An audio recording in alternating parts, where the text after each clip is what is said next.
The name of the book is Tom Lake. It is written by Ann Patchett. In it, you will read about Lara, Emily, Maisie, Nell, Joe, Duke, and many others. The town is not Grover's Corners. Instead, we will begin in Michigan, atop a cherry orchard. The day lies in July of 2020. The time is just before dusk. Okay. I'm Summer, And I'm Grace. and this is the story of Tom Lake. To sum this up, this is basically about a mom who's telling her three daughters the story of how she dated this famous actor before he was famous this one summer.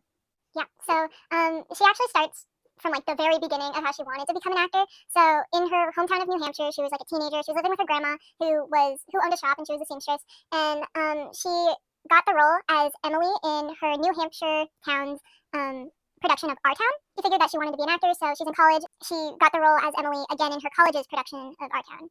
And then there's this other like casting director who spots her. His name is Ripley, and he's making this new film, and he decides to cast her as one of the roles. And so he flies her out to LA, where she like does the film. And so she does like the film, but then it's not coming out for a while. So she's doing like random commercials that Ripley like gets her parts for, but not a lot is happening. So she gets sent back home to New Hampshire. But then Ripley calls her up, and he's like, "So you know how I haven't been getting you jobs? Actually, Broadway is doing a production of Our Town, and so I want you to go to New York and audition." And so she goes to New York, she auditions, but she doesn't get the part.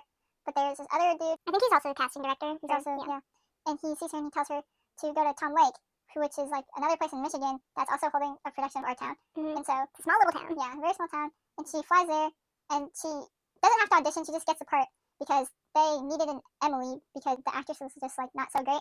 Yeah, the actress like left or something. Yeah, and so she just replaces her, and they just go off like how they heard she was good, and so she just goes there. And then immediately when she gets there, she gets sent to like the living place. I don't know what it exactly is, but like the living quarters. And there she meets this guy named Peter Duke, but he goes by Duke. He is playing Editor Webb in the production of Our Town, and Editor Webb is Emily's father, so he's playing her father. But they're actually like the same age. But anyways, they start dating like immediately. They really hit it off.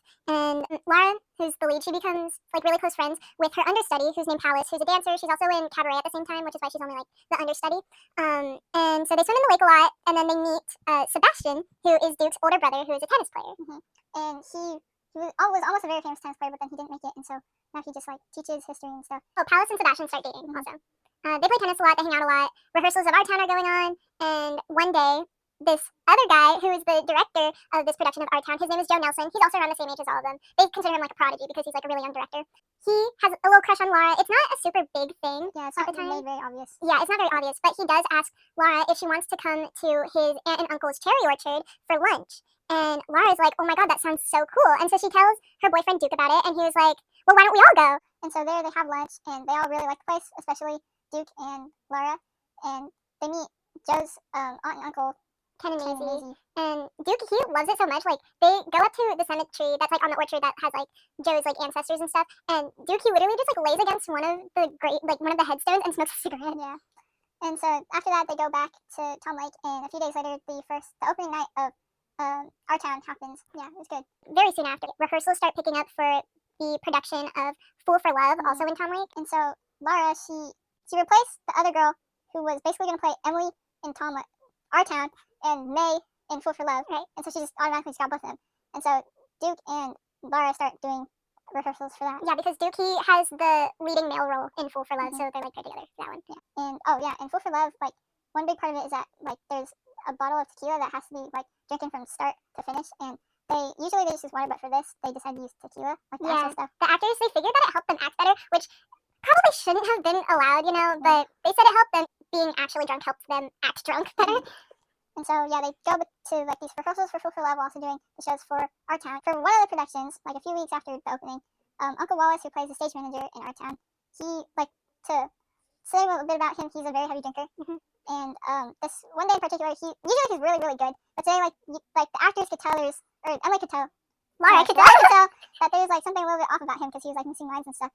And so, after in the third act, he's struggling a lot, but he finishes the show, and immediately after the curtains close, he like starts like coughing up and like throwing up blood, and they needed to find a replacement for him. The original understudy for him, his name is Lee, they asked him to do it, but he just refused to do it for some reason. Yeah. So then Joe Nelson, you know, the director, ended up playing the stage manager because he was the only one who knew like all the lines. And they say he was actually very good and a very trustworthy stage manager. But sometime later, they're like doing their usual stuff and playing tennis, rehearsals for Fool for Love and shows for our town. And so like this afternoon, Duke and Laura had just like finished a rehearsal for Fool for Love, and they were both kind of drunk. And Duke, he was like sick this day. He was just laying on the ground, like he wasn't feeling that great. But Laura, she's a light drinker, so she wasn't like really tipsy.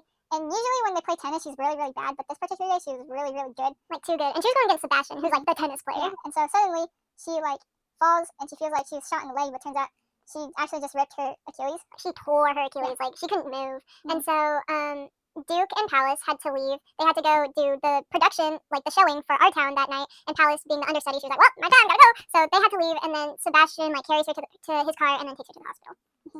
And then at the hospital, she gets a bunch of calls from Ripley, and he's telling her that she has to like go to LA to do press because he's like, your movie's coming out. Yeah, like you gotta promote yourself. Yeah, but at this point, Laura, she's kind of like, she's giving up on acting. Ripley's kind of like annoyed, but Laura eventually like hangs up on him. And so she goes back to Tom Lake after a few days, and she moves into the cottage that Uncle Oz used to live in. She can't really do anything, so she starts doing seamstress work. She starts doing seamstress work for both of the productions that are going on. She helps out one of the costumers, whose name is Kat, so she kind of just takes work home and then works on it in the cottage. And then so later, like, Sebastian comes, and then, because Fool for Love is about to open, he and Laura are going to go see the opening for Fool for Love. And Sebastian tells her that, like, he hasn't been coming because Palace told him not to come. And they're like, huh, that's kind of weird. And so they're about to watch Fool for Love begin. The curtains open, and mind you, Fool for Love, it's very explicit of a play. Like, it's drunk and explicit. And immediately, everyone can tell that Duke and Palace are having an affair and cheating on Laura and Sebastian. And Sebastian is pissed. Yeah, he's like livid. He like walks out. He leaves, and he forgets about Laura, who's crippled, can't walk. Her wheelchair's like really far from her, and so she's just like stuck there, and she has to like crawl her way back to her wheelchair and, like, by herself back to the cottage. And then she's like talking with Kat later. And Kat tells her that Sebastian apparently like went backstage and like punched Duke. He beat up his brother rightfully. Yes, so, like he had to get stitches. Like it was bad. So one day, Ripley shows up at the cottage to take her to LA, and he's like, "Hey, I was driven here by your psycho boyfriend who like has a black eye." Yeah, and he told me to come get you to bring you to LA because you also need to do like all those press tours and stuff. Laura comes to the realization at this point that Duke only called Ripley because Duke wanted Ripley to come see Fool for Love. He wanted Ripley to come see him act. That's kind of everything like about Duke, is that he's so career driven. And Laura, she realizes this, and she's like, yeah, go see him act. Go see Fool for Love. And like he was really good. He did really like him. He goes down to Richmond. And so Ripley brings Laura back to LA where she does all the press, and she lives with Ripley for a little bit. But she does all the press, and once the press is over, she's like, I'm done. I quit. I'm not doing acting ever again. And Ripley, like, the last thing he says to her is like, you will regret this. You will regret this. Yeah. And so she moves back to New Hampshire. And Laura, she's like left with, there's no one else that she's really close to that lives in New Hampshire that she can go with. So she's basically just off on her own. She hears from Kat eventually that she has a friend who works as a seamstress on Broadway, and they need another seamstress. And so Laura, hearing this, she decides to go up to New York and work. And then one day, she's like doing her work in New York at like the Broadway theaters and stuff, being a seamstress, and the theater gets a call for Laura. And so she goes over and she answers the call. Guess who's calling her? It's Duke. And Duke is basically like, Laura, I'm in the hospital. Laura, I'm in the hospital. I only get one visitor or two visitors a day. Like, you need to come. And she's like, Duke, why are you calling me? Like, she hasn't talked to him since Tom Lake, which is like a few years ago now at this point. And so she literally like travels 4 hours from New York to Boston and goes to this hospital, which isn't actually a hospital. It's a psych ward. He's in the psych ward. And so she goes in, and she's kind of like creeped out, or like she feels really uncomfortable because it's kind of like a lot of like men who are like depressed and like going through a lot of stuff. And then Duke, he shows her around, and then he shows her to this bathroom that doesn't have a lock on it, and he's like, you know what's about to happen. And she realizes he only brought her there to have sex with her. They have sex, and then she's like really upset and she leaves. Yeah, she just gets out of there. And then like outside she sees like another person that she recognizes, and that turns out to be Sebastian. And so like after all these years they like ran into each other again, and they decide to go have dinner at an Italian restaurant where they just talk about what they've been up to. And Sebastian, he's no longer teaching tennis or like teaching history. And he never saw Palace again after that day. And he's kind of been working with his brother in the industry. So that was kind of it with their dinner. Sebastian drives her home to New York, and 6 weeks later, Laura comes to find out that she's pregnant, and she gets an abortion. And that is something that she never tells anyone, like, until she dies, basically. Yeah, like, it's the only thing she keeps to herself. Like, she doesn't tell her daughters when she's telling the story, or her husband. She's working, and suddenly, like, one day, she's, like, fixing this person's dress, and she hears this person say, Emily? And she's like, that's kind of weird. Yeah. Then she hears it again, and they're like, Emily? And then she realizes that it was somebody she knew. And like, she's so glad to hear someone calling her by something that wasn't her actual name. And it turned out it was Joan, who came to New York to go, like, help fix the show that she was doing costumes for because it wasn't going so great. And so like they like catch up and they like hit it off again. Like immediately hit it off. Like Joe had a fat crush on her. They start dating, they get married, and then they move back to the cherry orchard in Michigan. Maisie and Ken passes away, and Maisie, she doesn't live there anymore, but she comes to visit every once in a while over the summers. And they wind up having 3 daughters, the oldest being Emily, the middle is Maisie, and the youngest is Nell. But one day, when Laura is pregnant with Nell, and Emily is about 4 at this point, they're like at the orchard, and she gets a knock on the door. She goes to open it, and it's Peter Duke. And Duke is like, Laura, what are you doing here?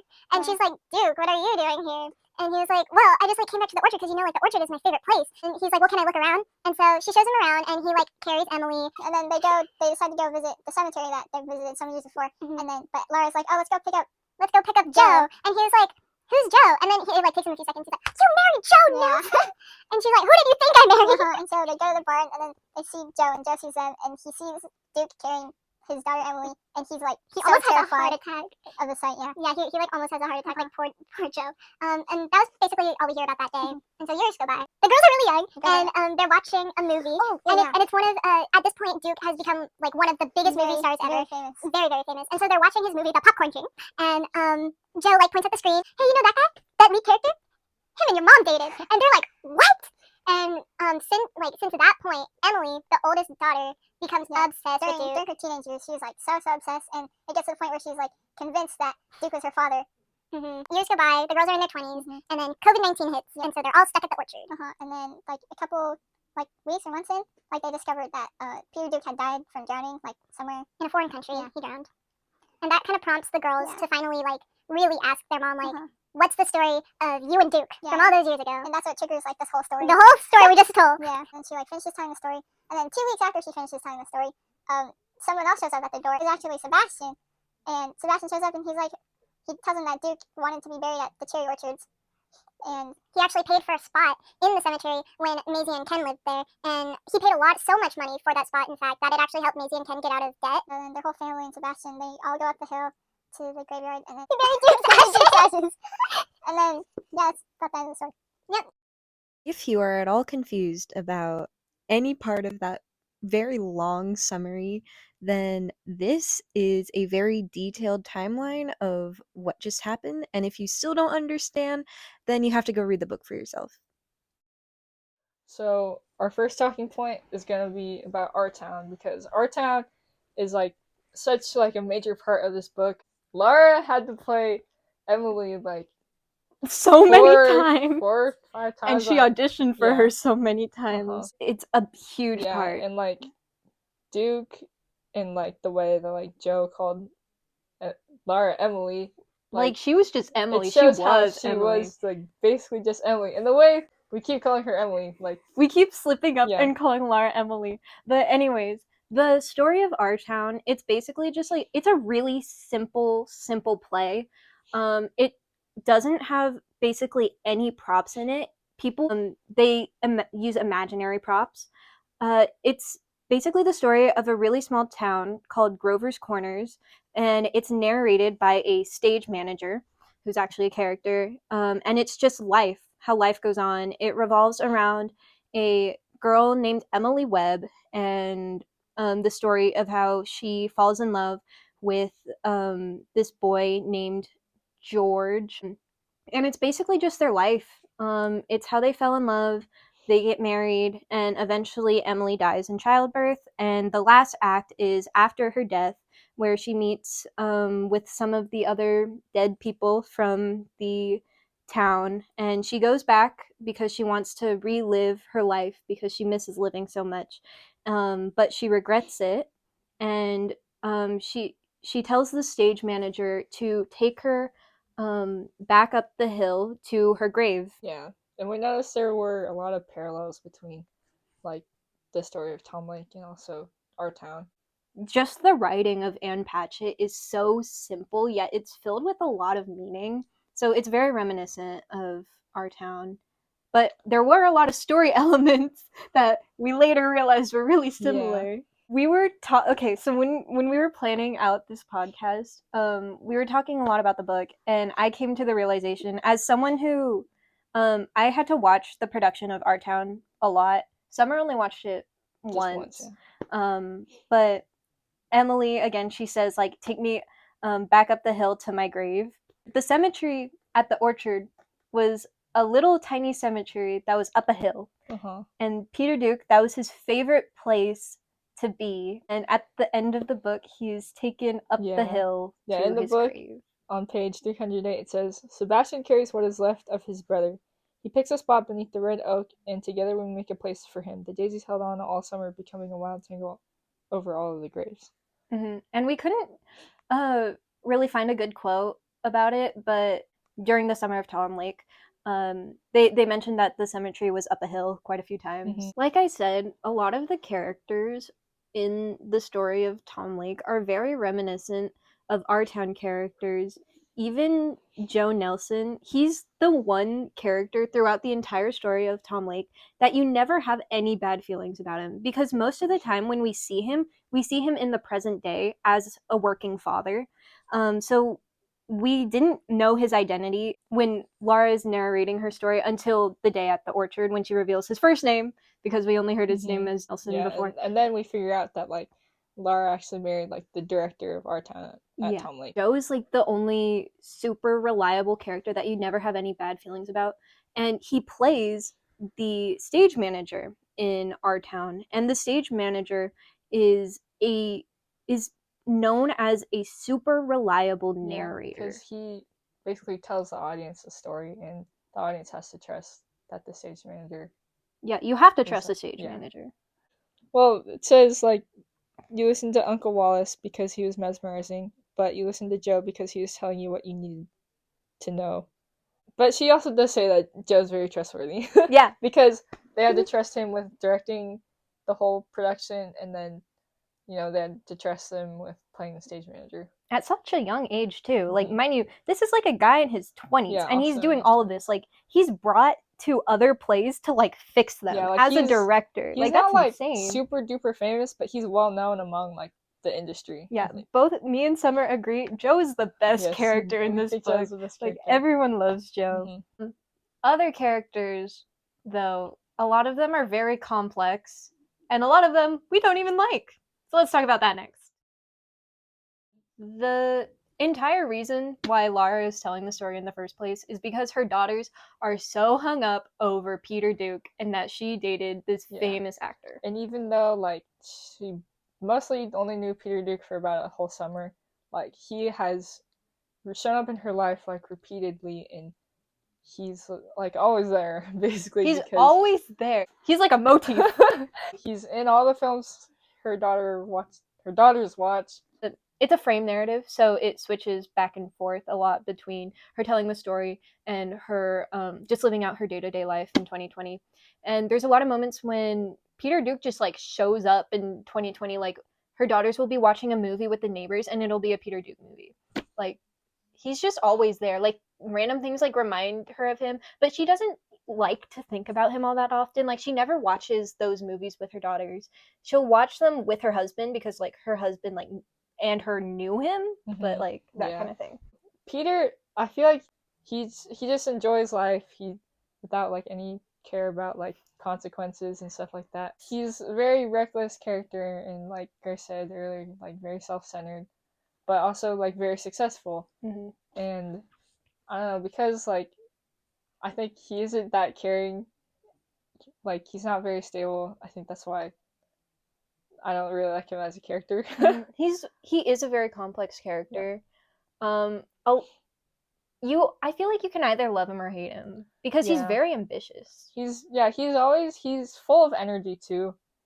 And, like, I don't think you would ever think that he would maybe go into, like, the psych ward, but then also you could tell crazy. He was a little unstable. And there was, like, some times in the books where, like when they first met Sebastian, Laura was saying how she felt like Sebastian, like, whenever Sebastian was there, Peter Duke felt more like he could just do whatever because he knew somebody was watching. It kind of brought out the worst in him, even though Sebastian was, like, great.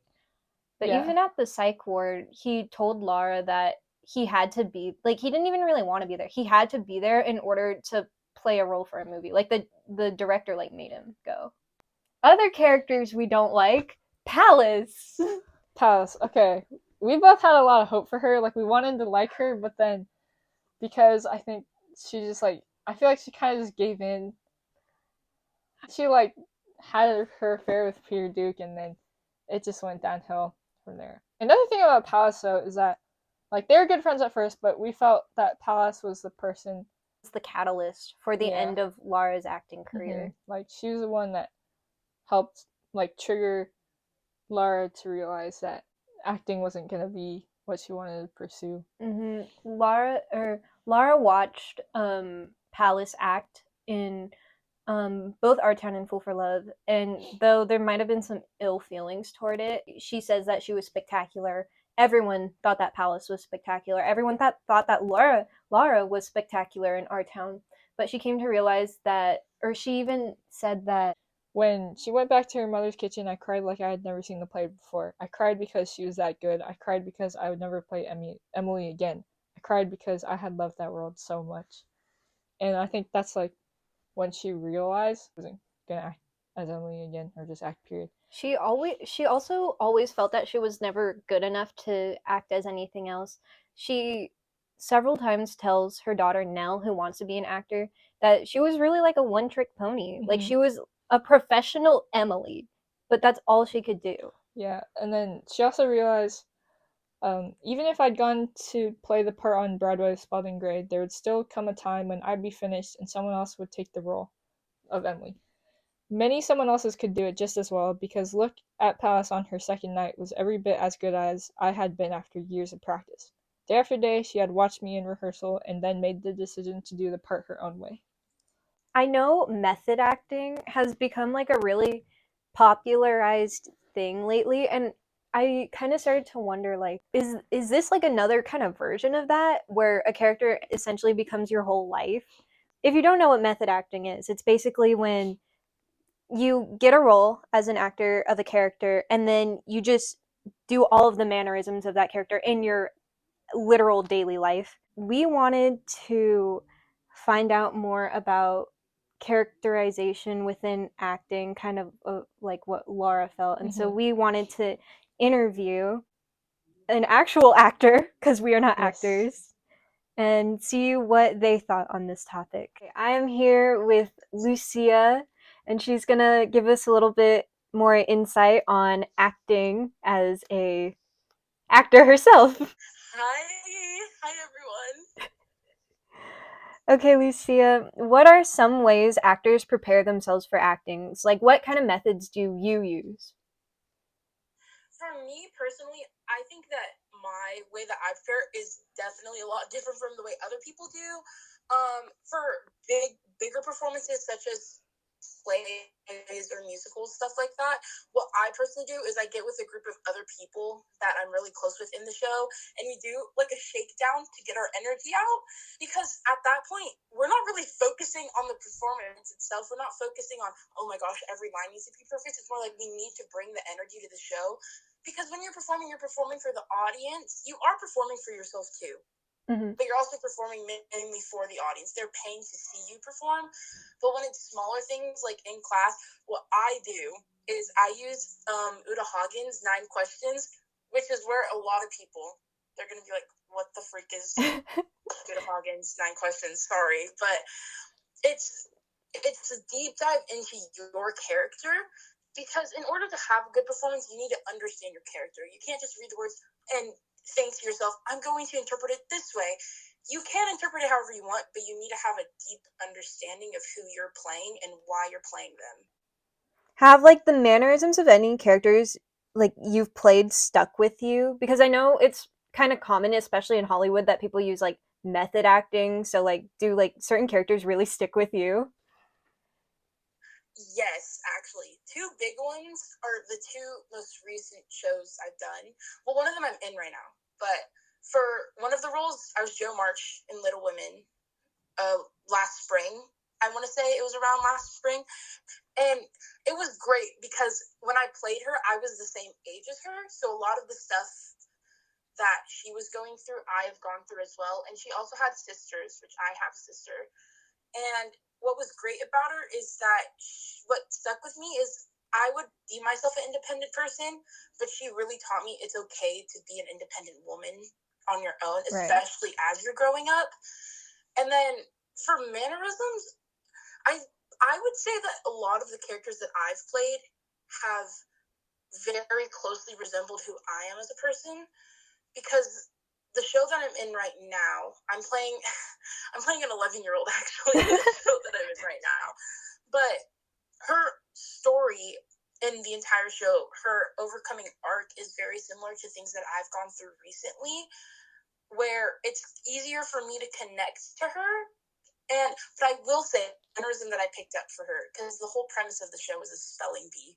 Right. I would just like to say is where she's very kind to everyone, and she's never going to openly bring anyone down, which I'm not saying that I am commonly going to hate on people. Like, I'm not saying that, but she has taught me to bring a little bit more kindness into my life and to take more of an approach of what other people are going through rather than my perception of them when I first meet them, which I think is really great that I got that from her. So you mentioned a lot how you find yourself to already be pretty similar to the characters that you play. Has playing any of your characters ever changed like your perspective on life? I would say yes. Even though I said earlier that a lot of them are similar to me, they still bring parts of themselves to me that I've never thought of before. For example, when I was saying earlier I played Jo March, is that in the show her sister Beth passes away. What that taught me specifically is that I should appreciate everyone that's with me already instead of taking that time for granted. And I am going to bring this up, is another part is not exactly that this person passed away in the show, but her best friend Lori, who was also played by my best friend Elliot, one of my best friends, because you're my other best friend, Grace. Oh. Just so you know. But what that taught me on its own is that even if there's a rocky point in your friendship, as clearly it was seen because he confessed his love for her and she didn't love him back romantically, is that you can still appreciate the friendship that you have with someone. It might not be the same, but you'll always have people there for you and you'll always have people care for you. And that really changed my perspective on how I view other people.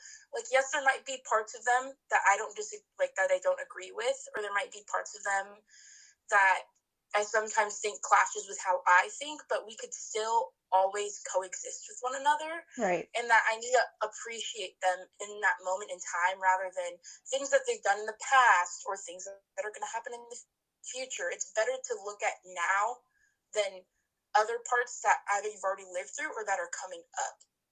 Right. Well, thank you so much, Lucia. We really appreciate getting a perspective from an actual actor rather than just me and Summer. Of course. Thank you so much.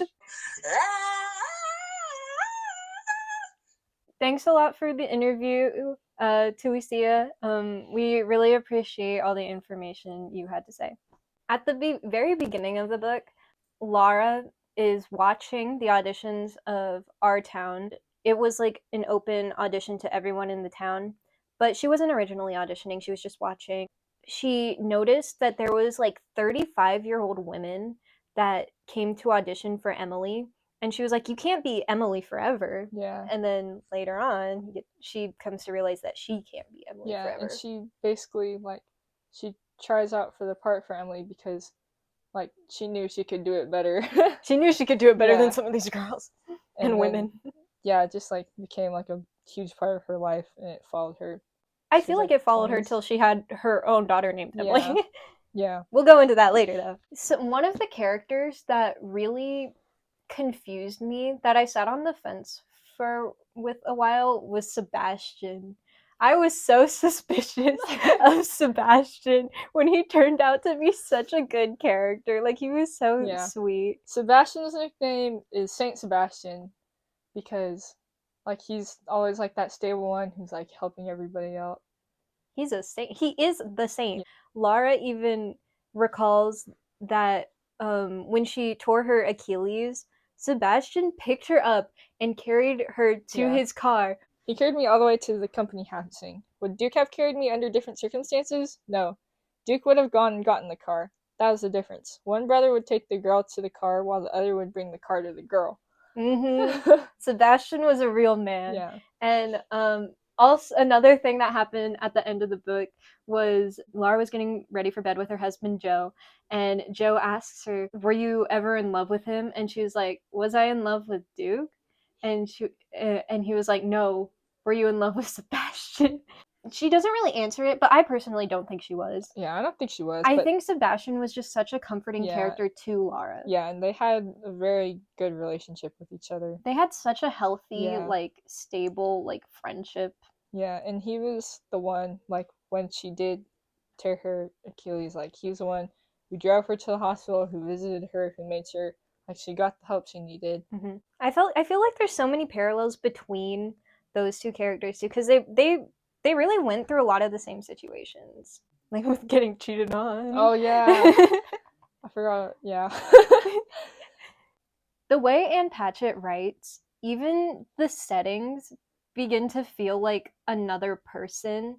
In particular, the cherry orchard has so much to do with the meaning of the book, and the way Ann Patchett writes, it really feels like the orchard is another character, just as like how Tom Lake itself felt like another character. Like when, like, the group of the four visited Joe's, like, uncle and aunt's farm, like, in the cherry orchards, like, it seemed to feel like a whole other world to them. He went past the hemlocks and white pines and the red oaks that were never felled or burned, past the giant rocks and mossy sweaters. We could smell the cherry trees, and then the moss, and then the water, and then the woods opened unexpectedly and let us out on a beach of the Grand Traverse Bay of Lake Michigan. He had brought us to the edge of the world. And, like, I think that quote, like, especially, like, he had brought us to the edge of the world, like, it shows how, like, the cherry orchards had, like, such a big contrast to, like, Tom Lake, which was just, like, this area where I felt like they were kind of always stuck in, because It was a very small, like, small, and it was just all acting and all working. But, like, this place was, like, a place of peace. Tom Lake was beautiful. Like, this place was something else. That's why, like, Lara fell in love with it. That's why Duke fell in love with it. And that's why, like, Joe ended up working there and taking care of it, because, like, it was very special to them. Like, even the most highest profile of people, Peter Duke, who could literally buy anything, who probably had, like, several mansions in like different parts of the world. He actually, like, he tried to buy the farm too, because he wanted to make sure that it would stay the same, like, be taken care of. He loved the farm, which is crazy that he, like, still thought it. He went there once, and he, like, still thought of it, like, every day of his life, and it was his favorite place in the world. So we've talked about a lot of the other characters, but we haven't gone to some of, like, three most important ones, we feel, which are Lara's three daughters, Emily, Maisie, and Nell.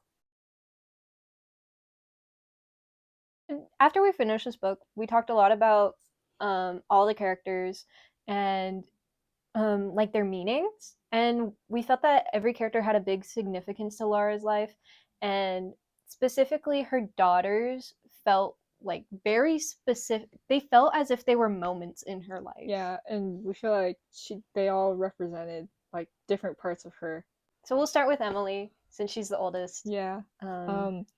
Lara, she once in the book, they named their daughter for the plucky girl in the first act, the smartest in her class. Yeah, the character Emily in our town was, like, such a big part of Lara's life. It made sense for her to name her first child after that character. And also, I feel like when the name Emily was so prominent to Lara was when she was in Tom Lake, and it feels like Emily, her daughter, is a very good representation of Lara's life during the summer of Tom Lake, like, being obsessed with Duke. Yes, because, like, Lara, like, she was just around Duke all the time. Like, he was, for, like, her life during that summer. And, like, Emily, like, Lara's daughter, Emily, like, during her teenage years, like, she became, like, so crazy obsessed, and I think that represents that same obsession that Laura had earlier, like when she was younger too. Emily's like 14-year-old self was really hard for Lara to deal with because Emily believed that Duke was her father. Yeah, and she would always like deny everything that her parents told her, like otherwise. Like she thought that Duke was gonna come back for her one day and take her away. But we thought about it for a while, and we came to the realization that we know that Lara was like really hurt whenever her daughter would talk like this, but it probably hurt even more after learning about her abortion from what could have been Duke's child. And the fact that Emily was so gung-ho about being Duke's child probably was just devastating. Yeah. That's probably part of the reason why she never told them. Emily's also like her father. Yeah. Like Emily, she decided that she was gonna like continue to take care of the farm. She was gonna inherit the farm. Yeah, inherit. Yeah, that's what.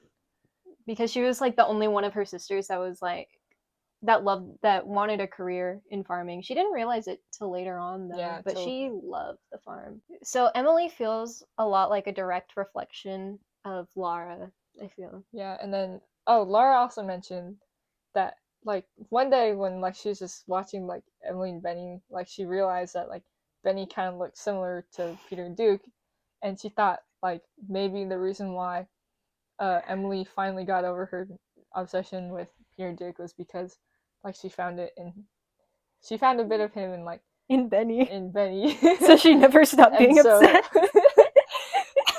Which I thought was hilarious. But yeah, Emily just felt like such a big part of the story. Like, she felt like a modern day Lara. But anyways, now on to I thought she was the most confusing out of the three. I didn't really know how she related that much to Lara's life, but Summer knew more. Maisie, the middle child. Maisie. Okay, so Maisie, obviously she's named after Joe's aunt Maisie. I felt that like Maisie, she's a very caring character because like when like their group before they visited her at the farm, like she was very happy to see them. She was her Aunt Maisie. The Aunt Maisie is who we're talking about. She's very happy to like have guests, and like she's very caring about them. She like fed them food and stuff. And Maisie, I feel like she wants to be a vet. Lara, when she was younger, she also wanted to be a vet for like a little bit before she decided to play Emily. But then when she played Emily, that kind of went away. But Maisie, I feel like that represents that part of Lara. But also, Maisie wasn't as into like obsessed, I'd say, with the whole story about Duke as her other sisters.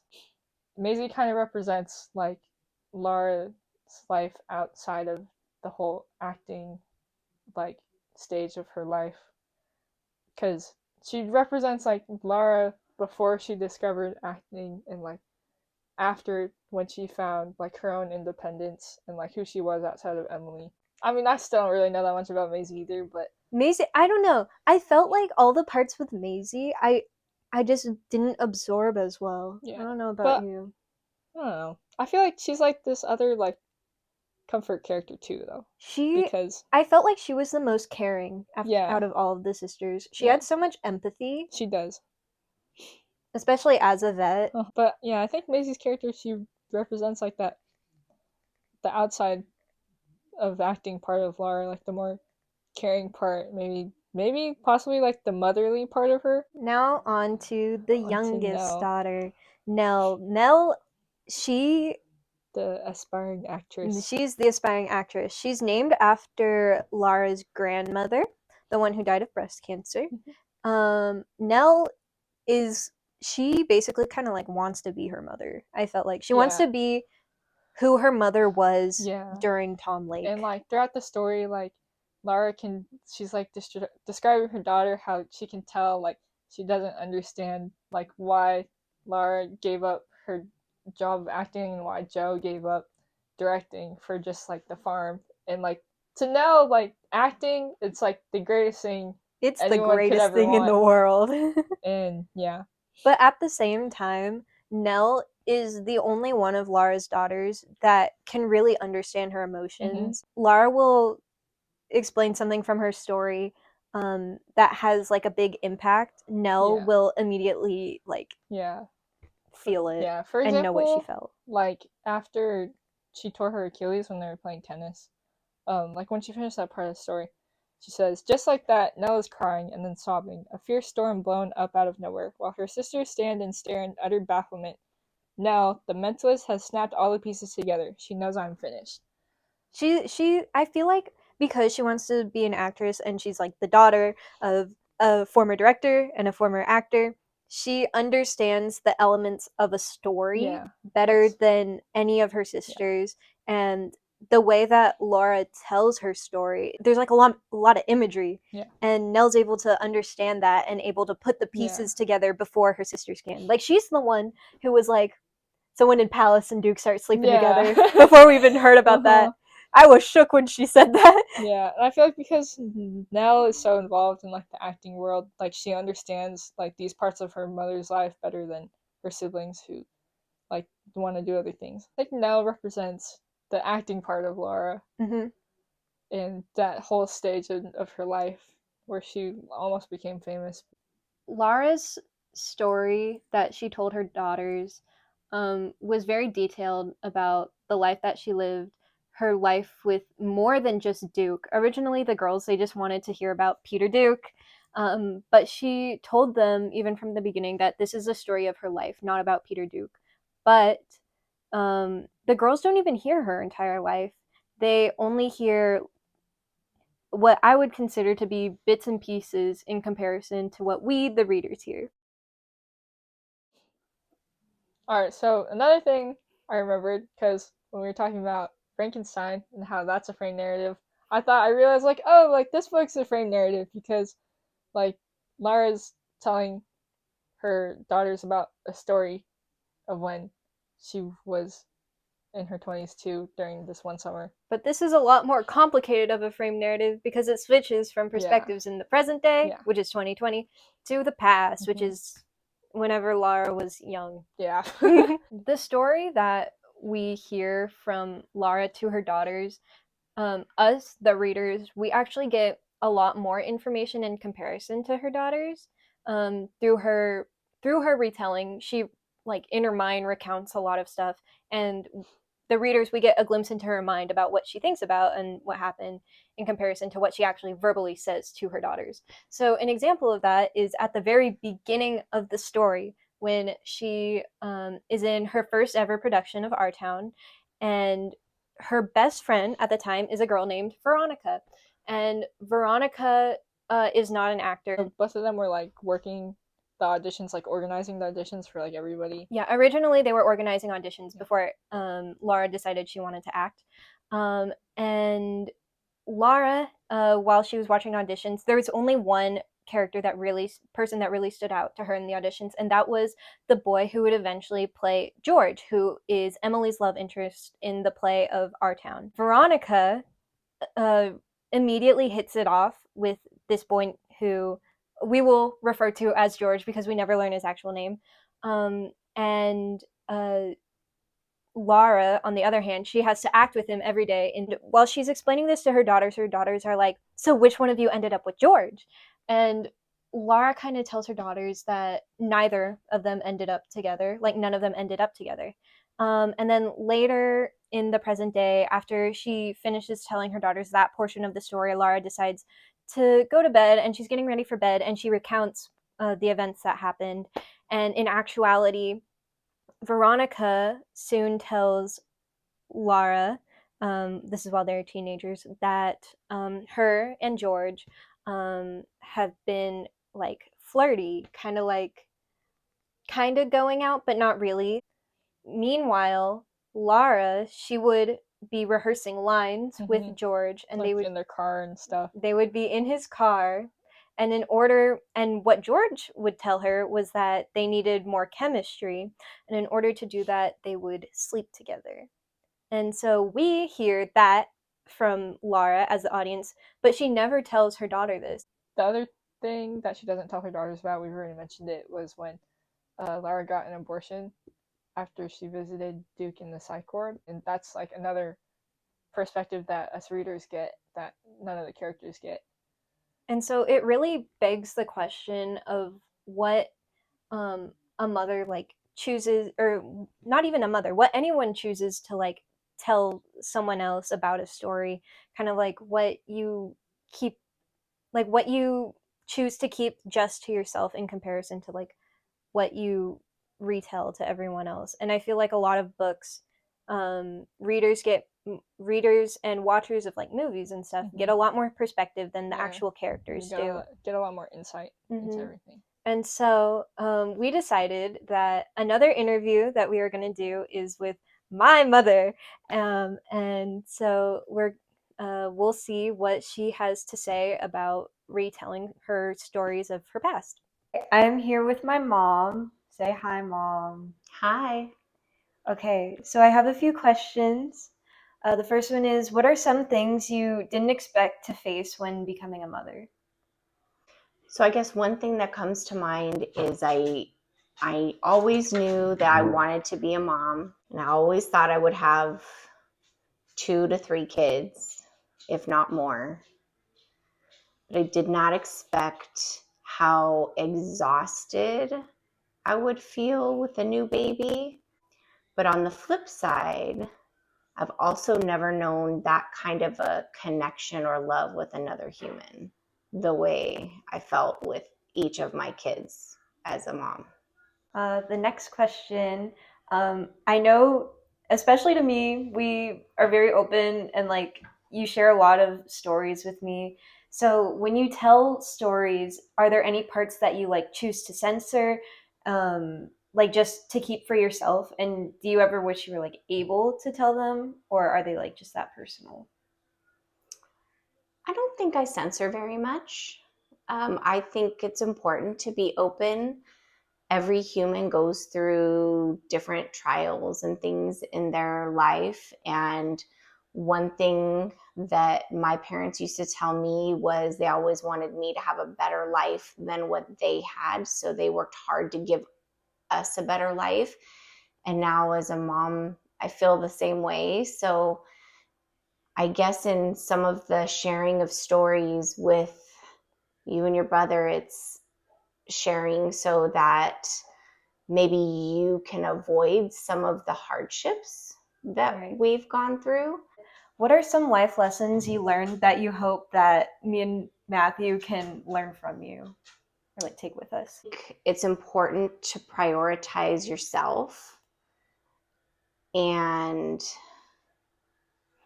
your own health. And by health, I mean mental and physical health, which wasn't always a priority for us growing up. But even physical health or learning how to say no. Mm-hmm. And I still struggle with that today. So it's difficult for me to turn down when somebody needs my help with something or asks me to do something. I struggle with saying no, or I don't have time. Instead, I'm thinking in my head, how can I make a way to make that work? And sometimes I overextend myself, which you've seen. Right. So I think for you, I would hope that you learn to always think of others, but also find a way to prioritize yourself. Thank you for answering these questions. This book revolves heavily around like motherhood and like that connection between a mother and her daughters.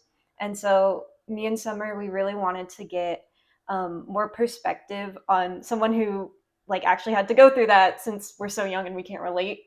So thank you for answering these questions. Thank you to my mom for having that interview with me and that little talk.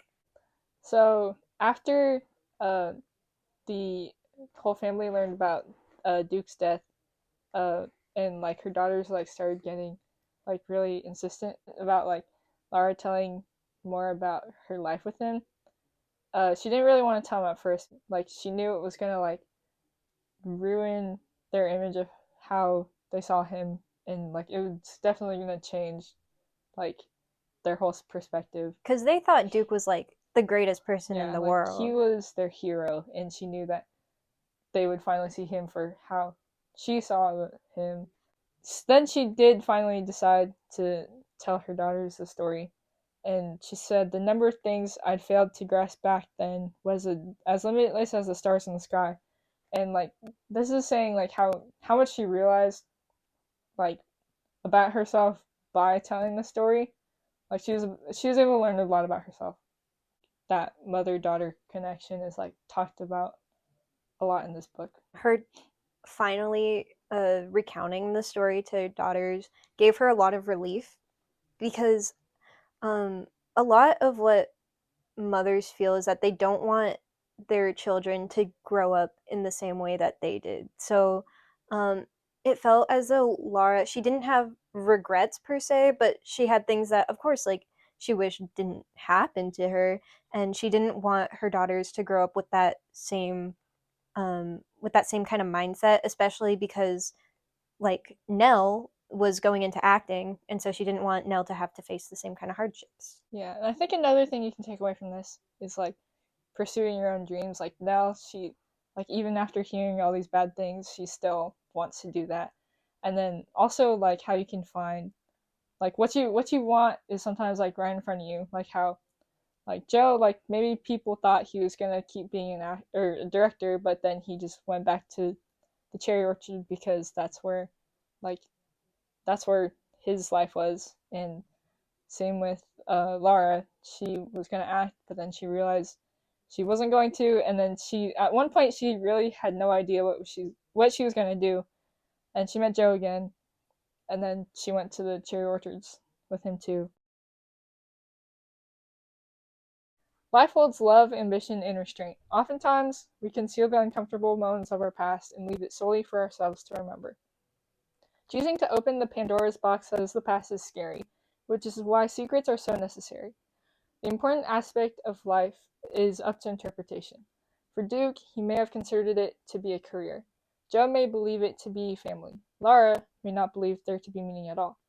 The simple passage of time takes her where she must go. Most everyone's asleep in our town. There are still a few lights on. Mr. Zollinger watching this video when he could be doing literally anything else with his time.